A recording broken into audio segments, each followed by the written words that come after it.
কখনো কি রাতের আকাশের দিকে তাকিয়ে ভেবেছেন এই অসংখ্য তারা কে তৈরি করেছে? এই বাতাস, এই নদী, এই পাহাড়, এই হৃদয়ের স্পন্দন, সব কিছু কি এমনি এমনি? এক যুবক ছিল, সে আল্লাহকে মানত কিন্তু নামাজ পড়তো না। দুনিয়া নিয়ে ব্যস্ত ছিল, বন্ধু, মোবাইল, টাকা এসব নিয়েই তার জীবন। কিন্তু একদিন একটি ঘটনা তার পুরো জীবন বদলে দেয়। একটি ঝড়ো রাত, একটি মৃত্যু, আর আকাশের দিকে একটি দৃষ্টি। আজ সেই গল্পই শুনবেন। হয়তো এই ভিডিও আপনার জীবনও বদলে দিতে পারে। আসুন জানি গাফিলতের জীবন। ছেলেটার নাম ছিল রাহাত। সে শহরে থাকতো, ভালো মোবাইল, বন্ধু, আড্ডা সব ছিল, কিন্তু একটা জিনিস ছিল না, আল্লাহর সাথে সম্পর্ক। আজান হলে সে বলতো, আরে পরে পড়ব। কোরআন পড়তো না, ফজরের সময় ঘুমাতো, গান শুনে রাত কাটাতো।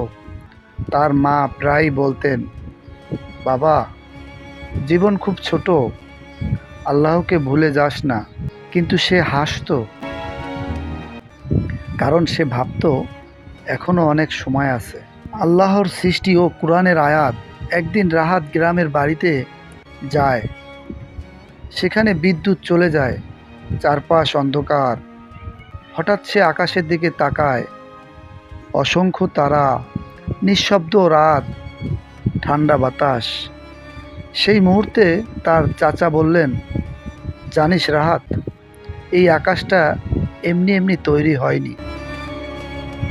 তারপর তিনি কোরআনের একটি আয়াত পড়লেন, নিশ্চয়ই আসমান ও জমিনের সৃষ্টিতে এবং রাত ও দিনের পরিবর্তনের মধ্যে বুদ্ধিমানদের জন্য নিদর্শন রয়েছে। সূরা আল ইমরান, আয়াত 190। রাহাত চুপ হয়ে গেল, কারণ জীবনের প্রথমবার সে প্রকৃতিকে অনুভব করছিল। আপনি কি জানেন, মানুষ কোটি কোটি টাকা খরচ করে মহাকাশের রহস্য জানতে চায়,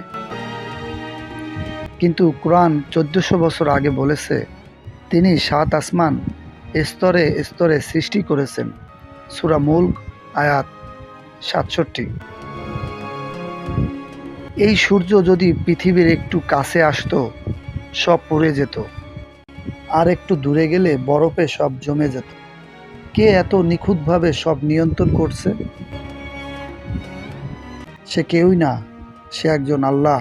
সেই রাতে হঠাৎ প্রবল ঝড় শুরু হলো, বজ্রপাত, বৃষ্টি, চারপাশ কাঁপছে। রাহাত জানালার পাশে দাঁড়িয়েছিল। হঠাৎ খবর আসে তার এলাকার এক যুবক সড়ক দুর্ঘটনায় মারা গেছে। কিছুক্ষণ আগে সেই ছেলেটা হাসছিল, সে এখন কাফনের কাপড়ে মোড়ানো। রাহাত প্রথমবার মৃত্যুকে খুব কাছ থেকে অনুভব করল। রাসূল সাল্লাল্লাহু আলাইহি ওয়াসাল্লাম বলেছেন, বেশি বেশি মৃত্যুকে স্মরণ করো, যা সব আনন্দকে ধ্বংস করে দেয়। মৃত্যু কাউকে সময় দেয় না, ধনী গরিব ছোট বড় সবাইকে যেতে হবে। পরের দিন রাহাত জানাজায় গেল। প্রথমবার সেই একটি লাশকে কবরের ভেতরে নামতে দেখল। মাটির নিচে অন্ধকার, না কোনো মোবাইল, না কোনো বন্ধু, না কোনো টাকা, শুধু আমল। তার বুক কেঁপে উঠল। সে ভাবতে লাগলো, আজ যদি এখানে আমি হতাম। আল্লাহ বলেন, প্রত্যেক প্রাণীর মৃত্যুর স্বাদ গ্রহণ করবে। সূরা আনকাবুত, আয়াত 29। সূরা নিসা এসেছে, তোমরা যেখানেই থাকো মৃত্যু তোমাদের ধরবেই। আল্লাহর সৃষ্টি দেখে হৃদয় পরিবর্তন হয়। সেদিন সন্ধ্যায় রাহাত নদীর পাশে একা বসেছিল। সূর্য ধীরে ধীরে ডুবে যাচ্ছিল, আকাশ লাল হয়ে গেছে, পাখিরা ঘরে ফিরছে। সে হঠাৎ বুঝতে পারল, এই পৃথিবী শুধু আনন্দ করার জায়গা নয়, এটা পরীক্ষা। তাই ভাই ও বোন, একবার ভাবুন যে আল্লাহ প্রতিদিন সূর্য উঠান, আপনাকে ঘুম থেকে তোলেন, শ্বাস দেন, নিঃশ্বাস দেন, আপনি কি তাকে সময় দেন? দিনে 24 ঘন্টার মধ্যে মাত্র 5 ওয়াক্ত নামাজ, তবু আমরা ব্যস্ত কিসের জন্য? যে দুনিয়া একদিন ছেড়ে চলে যেতে হবে, যে দুনিয়া একদিন ছেড়ে চলে যেতে হবে। একটি ঘটনা শুনুন। এক আলেম বলেছিলেন, একবার তিনি দেখলেন একটি ছোট পাখি ঝড়ের মধ্যে গাছের ডালে বসে আছে। চারপাশে প্রবল বাতাস, কিন্তু পাখিটি শান্ত। কেন? কারণ সে ডালের উপর ভরসা করেনি, সে ভরসা করেছে একমাত্র আল্লাহর উপর। মুমিনও তাই হওয়া উচিত, দুনিয়ার উপর নয়, আল্লাহর উপর ভরসা করা। রাসূল সাল্লাল্লাহু আলাইহি ওয়াসাল্লাম বলেছেন, তোমরা যদি আল্লাহর উপর প্রকৃত তাওয়াক্কুল করতে, তবে তিনি পাখিদের মতো তোমাদের রিজিক দিতেন। পাখি সকালে খালি পেটে বের হয়, সন্ধ্যায় ভরা পেট ফিরে আসে। মানুষের অহংকার মানুষকে কত নিচে নামিয়ে দেয়। আজ মানুষ বড় বড় বিল্ডিং বানায়, কিন্তু একটি মশাও তৈরি করতে পারে না। একটা ভাইরাস পুরো পৃথিবী থামিয়ে দিতে পারে, তবু মানুষ অহংকার করে। আল্লাহ বলেন, সূরা নিসায় আল্লাহ বলেন, মানুষ দুর্বল সৃষ্টি। সেই রাতেই রাহাত প্রথমবার সিজদায় পড়ে গেল। সিজদায় পড়ে কাঁদতে লাগলো, বলল, হে আল্লাহ, আমি আপনাকে ভুলে গিয়েছিলাম, আমাকে মাফ করুন, ক্ষমা করুন। সেই রাত ছিল তার জীবনের সবচেয়ে সুন্দর রাত, কারণ সে আল্লাহকে ফিরে পেয়েছিল। আপনি জানেন, আল্লাহ সবচেয়ে বেশি খুশি হন তখন যখন কোনো গুনাহগার বান্দা তওবা করে ফিরে আসে।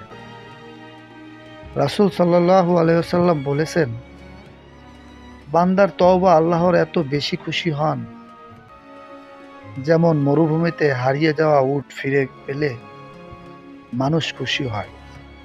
আসুন দেখি প্রকৃতির মাঝে আল্লাহর নিদর্শন। যখন বৃষ্টি পড়ে, বলুন সুবহান আল্লাহ। যখন আকাশ দেখেন, বলুন আল্লাহু আকবার। যখন পাহাড় দেখেন, ভাবুন কত মহান আমাদের রব। আল্লাহর সৃষ্টি শুধু উপভোগ করার জন্য নয়, হেদায়েত পাওয়ার জন্য।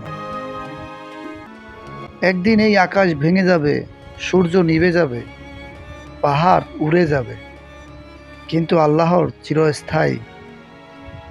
আজ আপনি বেঁচে আছেন, এটা আল্লাহর সুযোগ। কাল হয়তো আর সময় পাবেন না। তাই আল্লাহর সৃষ্টি দেখে শুধু ছবি তুলবেন না, নিজের হৃদয়ও বদলান, নিজের হৃদয়কেও নরম করুন ও আল্লাহর কাছে ফিরে আসুন। আল্লাহকে বলুন, হে আল্লাহ, আমাদের গাফিলতি দূর করুন, আমাদের হৃদয়কে কোরআনের আলো দিয়ে জীবিত করুন। আল্লাহর সৃষ্টি দেখে আমাদের হৃদয়টাকে ঈমানের আলোতে আলোকিত করুন। আমিন। ভিডিওটি ভালো লাগলে অবশ্যই লাইক, কমেন্ট, সাবস্ক্রাইব করবেন।